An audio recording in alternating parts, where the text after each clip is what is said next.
Hello and welcome to Bay Area Innovators. I'm your host, Steve Ispas. Today we are joined by Kevin McGary. Kevin is an author, public speaker, and ministry leader. He is also the chairman of the Frederick Douglass Foundation of California, as well as the co-founder of Every Black Lives Matter, EBLM. EBLM is seen as a faith and moral-based alternative to Black Lives Matter. Kevin, welcome to our program. Steve, thank you for having me, man. It's a real honor and privilege to be here. Nice. DEI, there's so much hype about it. There's governments, organizations, institutions that, spend so much money to promote DEI heavily. Yet, there's lawsuits being filed for people who complain that the policies of DEI are not fair. What's your take on this? Well, that the DEI is it's sort of purposely amorphic meaning that it continues to evolve, and it has this sort of nebulous feeling about it where you can't really pin it down as to what it is, how it should be implemented, or, what's the net impact that we should anticipate. So the bottom line is DEI is one of those forces right now where a lot of people are feeling compelled to participate, but without little expectation or not really sure what their expectation should be on the other side of it. So it's one of those things that we kind of have to be careful about. We have to do a little bit more research, do a little bit more reading, do a little bit more understanding. Where does it come from? What's the history of it? How do we get to a point where we now think that it's compulsory, it's mandatory, we actually need DEI? Well, why? I mean, what precipitated the whole thing? And so when you can answer those questions, then you can sort of decide, is it something that is good, useful, and altruistic, or is it something that maybe is not so good, not so healthy for a workplace? I read an example of there's a professor who is being asked to implement DEI in his classroom, and he teaches chemistry. How can he do that? Yeah, so there are some subjects that it just does not translate well to. I mean, chemistry, mathematics. These are things that a professor or teacher are supposed to be teaching, and they have a right answer and a wrong answer, top to bottom. Now, what some teachers and professors have decided to do are really ease the standards, the academic standards and the rigor of the curriculum for these, hard and fast mathematics, physics, biology, because they think that, well, we're not getting the level of participation and the level of academic excellence from, other ethnicities, black, brown, you name it. And so what we want to do is curve the rigor downward so it becomes more acceptable. So they're easing the excellence within these very complicated subjects to make them cater to those who in their mind are innately at a disadvantage. And that in and of itself is really racial. I mean, it's a racist thought, because it's like, well, how could you determine who are innately incapable of accomplishing whatever subject? We're all human beings. Everybody has equal opportunity to learn, and depending on how you apply the rigor towards subjects, or the personal rigor that somebody applies to a particular subject, that'll determine whether they're excellent students or not. You don't bend it down so everybody just achieves, a certain grade and can be accounted as excellent, when indeed they're not. So we see that within Harvard, Yale, and other large, Ivy League institutions that have historically been had a rigorous academic standard. They're now bending their standards downward to try to accommodate what they would think are black and brown and other ethnicities, so they can achieve more. And this is a disadvantage, not an advantage. Over the weekend, I actually read your book. This is like your sixth book, right? Yeah. It's called DEI in 3D. I'm going to put it right here. I read it right through. No, It's an awesome book. It's an awesome book. Yeah. I like to talk about it. So first thing I want to ask you about it is the connection between Darwin's theory of evolution and DEI. I don't think most of our audience is familiar with that. So Yeah, that was really illuminating for me because I didn't know what to expect, right? So I took a look at history and realized that, well, wait a minute.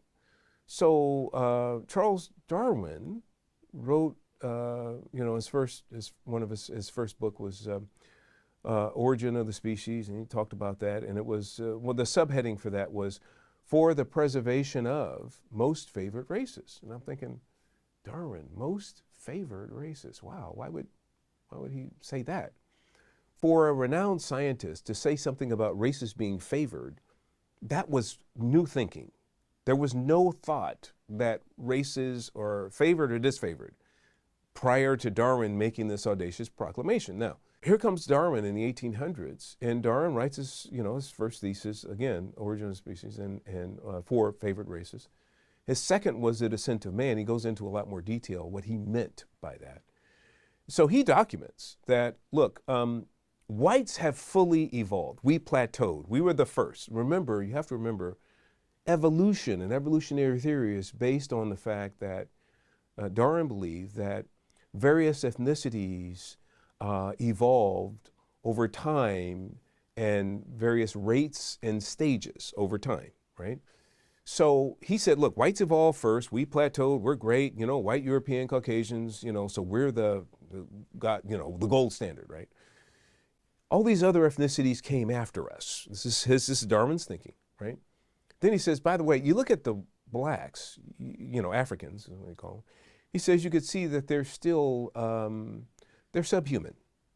They're apes, gorillas, and savages. So he made this, he made the equivalency with blacks, and not even being human, first of all, it's bad enough, but then he made the equivalency with blacks being synonymous with gorillas and savages. So there was this obvious distinction between whites, other ethnicities, and then even with the other ethnicities compared to blacks, blacks are really, really.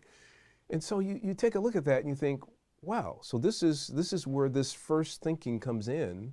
Now, the way that unfolded as it relates to DEI is that we began to see that it was acceptable and encouraged that because they're subhuman, you can't expect them to do, even during Reconstruction, you can't expect these people they're still trying to climb the scale. They can't do regular labor or any serious work. They don't have the serious education that everybody else does. So you can kind of treat blacks any old kind of way. Unequal treatment is fine. It's because they're not even at our level, right?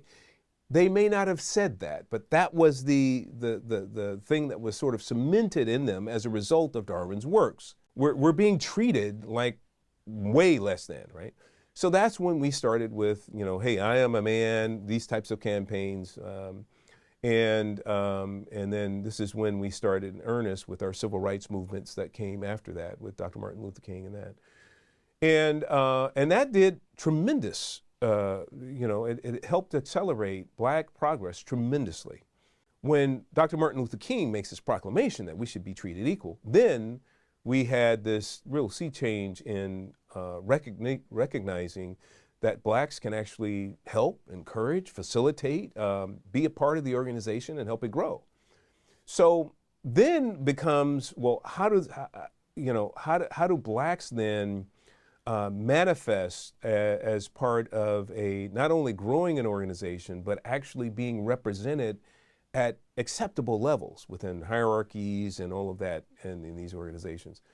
And so that's where some of this newer DEI stuff came in. They said, yeah, blacks are accepted, but look, we're still not represented here, here, and here, and we're still underrepresented in these corporate arenas. So this is kind of how that came about. But it was all based upon the premise and the foundation, if you will, historically, that kind of, ingrained in our mindset that blacks are a different kind of people. They're just different. They're a different kind of people.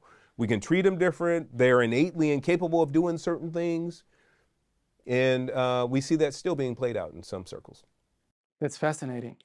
The next item that I found very interesting in the book as well was the connection between Karl Marx, who of course is the founder of communism in modern times, and DEI, and what's going on there. Yeah, so in the book, what I do is I try to lay it out like if you're going to build a house, right? So we say, look, the foundation and the cornerstone, this gross proclamation that blacks are just subhuman and apes and gorillas and savages. Foundation, cornerstone, unequal treatment is, of course, you're going to treat them unequal. They're not even really one of us yet. I mean, they're still trying to grow. The inner walls of the structure that we're trying to build euphemistically is built on the foundation being Darwin, and then the walls, the inner walls being Karl Marx, because all of his inner workings has to do with collective action. It's not about the individual anymore. So it's not individual meritocracy. It's about, no, do you have blacks at this position in your organization? Well, of course not. We're in Podunk, Iowa. We only have probably 50 blacks in the entire little town. We don't. Well, that means collectively we as an organization need to go out and get those couple blacks, put them in these positions, whether or not they're competent, skilled, understand what we do or not. They need to be represented. This is kind of the equity piece, right? And so we have now collective action within organizations and within small groups and within communities that are being encouraged by way of Karl Marx and Marxist thinking. His thinking is, of course, collectively, we can force enough chaos, we could scream loud enough collectively, because our voices are much louder if we can do it collectively and all be on one accord with it. And we can force actions from the higher ups. Ultimately, what we want to do, this is Marx thinking, is to collapse organizations so we can usher in our utopia, which is communism, where everybody is, it doesn't matter whether you're a janitor or a CEO, everybody gets the same little $2,000 a month stipend or whatever it's going to be, whatever number you want to pick. So that was Marx's goals. That's still the goal of Marxists today. So the way to do it is just collapse everything, equalize everything, and we just go forward. That's what the level of social conditioning that's going on right now with DEI. The other thing that it's doing is it's providing an opportunity for retribution. So you have a lot of people, ethnic minorities, that are aggrieved because they feel that they never got a fair shot or whatever the case may be. They're bitter and aggrieved, and they get in these positions, these DEI executive positions, and now they have an opportunity to use the hammer. And so the reason why we see a lot of these lawsuits now that are coming out, Starbucks has a huge lawsuit, other large organizations, Seattle has a huge lawsuit that just was filed last week about DEI and how it's displacing fully competent people who've been on board, doing the job for 20, 25, 30 years, being fully displaced with no justification other than, hey, well, we want a better, more diverse workforce, so now your job is being, sacrificed to that degree. So now we see that that's trending, and this is retribution. This is now the DEI's officers' opportunity to actually have wanton retribution on whoever they want. And unfortunately, a lot of times that's it's people that have a little less melanin than I have, and they're being shown the door. And so this is not America. This is not an American notion. This is not about competency, skill set, or meritocracy that we've been built on. This is now about equal outcomes, equalizing outcomes, and this is where the danger is, right? You talk in your book about the Communist Party and / Marxism pretending to help different groups, but in reality taking advantage of them. Can you explain that a little bit?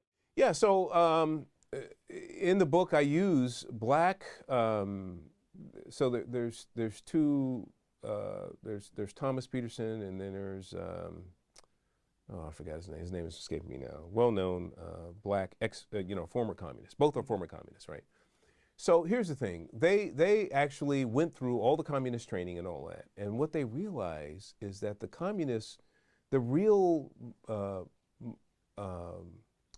incentive or the real premise of the communist mindset as it relates to blacks, I'm not talking about others, but as it relates to blacks, is we can get, these people are excellent at collective action because we can manipulate them to the point, get them agitated to the point that they get others in their community who are like-minded agitated to a point where we can start riots, we can start these collective actions across the city in these different ways. But this group is easily manipulated, is what the communist mindset was. So we're going to focus in on blacks and their anger and frustration at not being accepted by, America or America's society or white America, whatever it is. And we're gonna keep poking that so they could really get, and then we'll get, because they're loud and they're proud and they're riotous, and we can get a lot of collective action from the black community. So it was all about manipulation.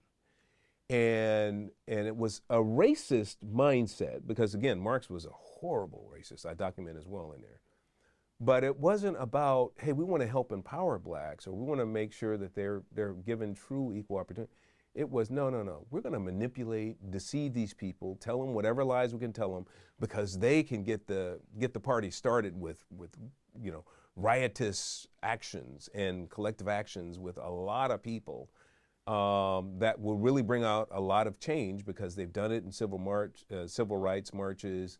They've done it over time in all these other ways. We know we can manipulate this particular group of people to actually carry out our communist goals. So blacks, even to this day, are being used as pawns for communists. Communists and socialism and communism is not sincere when it comes to the black community. If they can use us to help us to get enough, cultural agitation and societal, breakdown, they'll do that, and that's what they're doing. In the third part of your book, you talk about the dilemmas of DEI and the manipulations that happen. Yeah. Talk to us about that. So the biggest dilemma that any DEI, you say they beat their chest, hey, virtue signal, say, look, I'm a DEI professional and I believe 100% diversity, equity, inclusion, everything. And then I ask the question, oh, okay, so that means that you stand against Planned Parenthood as they target the black community for extermination, right? Well, no, we partner with Planned Parenthood. Excuse me? So how does that's a clear dilemma. Okay, so for your listeners' sake, Planned Parenthood was founded, and it's not even debatable, it's not debatable, was founded on the premise that they wanted to exterminate the Negro population. This is Margaret Sanger, founder of Planned Parenthood, who was a eugenicist, who says, she was talking to a Procter & Gamble heir, I forgot the Gamble's first name, but she was talking to him. She said, look, we don't want the word to get out, but we want to thoroughly exterminate the Negro population. That's why. And so she started this with family planning clinics in order to do this. So what that has meant is today, blacks are being born at this rate. All other ethnicities in America are being born at this rate. The delta is huge. And so if somebody is sincere about diversity, you would think that they would see this is crazy, that you're purposely targeting blacks because you have a racial agenda to exterminate them. So at the very least, I should not be partnering with Planned Parenthood. I should be standing for blacks being born at the same rate that everyone else is, because my goal is maximum diversity, right? I mean, this is diversity, right? Maximum equity, which in their minds means equal outcomes. How do you have equal outcomes when you advocate with partnering with Planned Parenthood as their primary goal is to have, unequal outcomes, right? Summarily exterminate as many blacks as you can compared to everybody else. To this day, some people say, well, that was why she started, but not, well, to this day, no. And the reason why I say to this day is over 80% of all Planned Parenthoods to this day are within walking distance of black and brown communities across the country. So you can't say, well, that was an old strategy. Well, no, it's going on right now. Now, if they wanted to do something about that strategy, if Planned Parenthood says, look, no, that's not its old strategy, then I always challenge them and say, okay, great. So that means that you'll go ahead and you'll close down those things that are those clinics that are disproportionately represented in these Black and brown communities, and you're going to go ahead and put as many Planned Parenthoods as you can on the back end of every Target and Walmart in the country, because that's where women generally congregate. So all the demographic research, you don't have to do any more demographic. It's all done. Just put and that's fine. And then we'll agree that maybe you're just going after women and helping them with their services. But as long as you have them specifically 80 to 90% strong compared to other ethnicities in Black and brown communities within walking distance, you can't make that claim. So that's where the dilemma is for a DEI executive, right? You can't say you believe in maximum diversity, maximum equity, and maximum inclusion while you partner with an organization that's doing the exact opposite. How do you reconcile that? How do you make sense? Make sense for, DEI, Mr. and Mrs. DEI executive, please make sense of this for me. Yeah, go ahead. So the second dilemma is writ large, pretty much en masse. DEI executives are anti-school choice. Now, here's the problem. If you really want to make a difference in the outcomes for Blacks, you would be 100% for school choice, unequivocally. You would say, look, we need Blacks because we learn different, we may have a different learning style. We need all kinds of, homeschooling, charter schools, private schools, parochial, whatever, for the parents to be able to determine where their child can best flourish. Because every child's different. Everybody has a different learning style. So when we keep them, however, tethered to public school systems without a way out, and all of the public school systems pretty much across the United States are failing, or the overwhelming majority. It's not fair for me to say all, but the overwhelming majority, especially in urban areas, they're failing.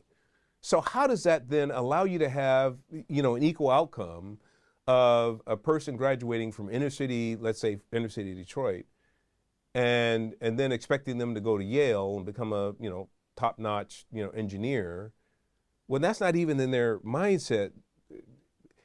What they're being taught in that already failing school district is just not enough to even get them to college. And even if you do bend the curve down in these college admissions, which they're doing, to accept them in, a lot of these kids, they're at such a gross disadvantage because they've never really learned how to study with that kind of rigor to be able to even get out, or to master the subject long enough to hang in there and to graduate. So we see a huge disproportionate amount of Blacks and browns that go to college but not finishing college. And it's because they're not appropriately given the opportunity. If we just had the opportunity, there's nothing that Black or browns cannot do as it relates to meeting any academic standards. I'm absolutely convinced. But if we do not allow them the opportunity to at least have equal access to quality education, then that's when we run into these problems with DEI and these dilemmas that are posed as a result of DEI. Kevin, thank you so much for this explanation. What are some of your solutions that you think could fix this problem of DEI and to make it better and make it actually functional? The biggest thing that we can do is do away with the E. So the equity piece, the way that's the nomenclature and the implementation of equity is right now, just in general, is equal outcomes. So we have people in positions of power as DEI officers who are just elevating people based upon their skin color or gender identity or whatever. That we must do away with that. We must be sincere about opportunity, maximizing opportunity. I don't think that we've done enough in the opportunity area. So one of the examples I give for really maximizing opportunities is we must restrict the temptation to go to our bar buddies or go on the golf course, our golf course buddies, when they say, look, hey, you got a child, your son, he's graduating in a year or two, and I got this business, I'll make sure I look out for him, I'll get him on. But my daughter just graduated. You're in position of power there. You work it out. Oh, don't worry. I got her, Steve. I'll go ahead. I'll open up. See, that position now that's being created for this person is not a position that's really giving maximum opportunity.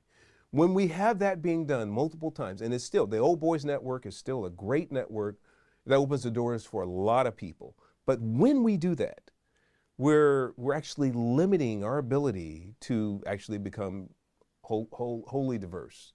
Because chances are the people that we go to the bars with, the people we hang out with, they have a similar mindset, they have a similar living arrangement, they have a similar either gender or ethnic identity. So when people in positions of power just continue to hire based upon friend networks and this and that and this and that, then we begin to have an organization that's then growing.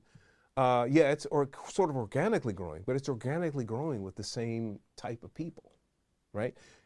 And so that presents a bit of a problem when we say, look, diversity is really our strength. Diversity can be our strength, but we have to be serious about it.